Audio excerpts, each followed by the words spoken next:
I need to talk to you directly. Not about Alexander, not about Alexandra, about you. Think about that question honestly. Who sat you down and gave you a real education about what happens between a man and a woman in that private space? Your father? Your mother? A trusted elder? A book? A doctor? For most of you, the answer is a screen. What you watched on that screen was not a document. It was not a tutorial. It was not reality. It was a production, carefully designed to sell you a feeling.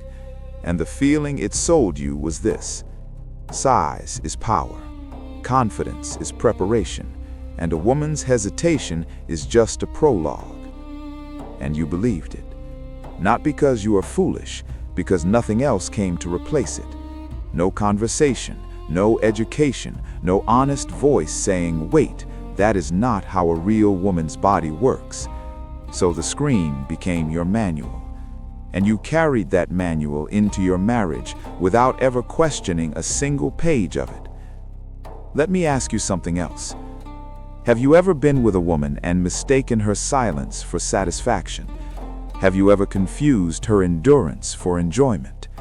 Have you ever finished and felt like a king while she was lying beside you, feeling something she had no words for?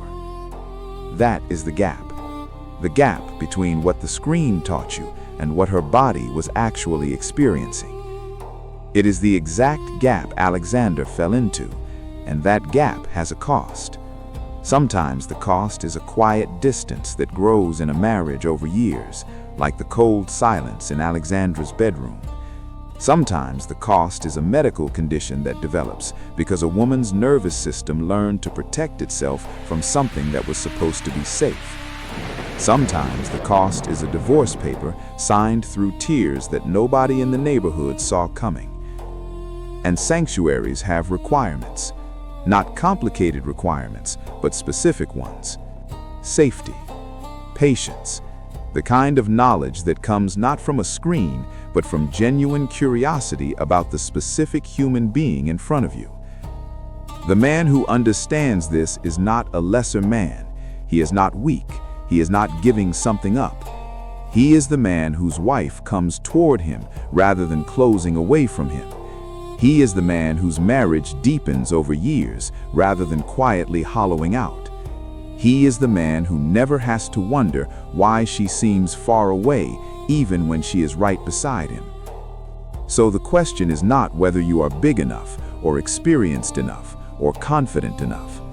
The question is whether you are knowledgeable enough, patient enough, curious enough about her specific reality to put down the map the screen gave you and learn the actual territory. In part 4, I am going to give you the specific tools, the mindset, the knowledge, the practical understanding of a woman's body and nervous system that changes everything. Not for her sake only, for yours. Because the man who masters this does not just save his marriage. He builds something that most men spend their entire lives chasing and never finding. Part 4 is coming.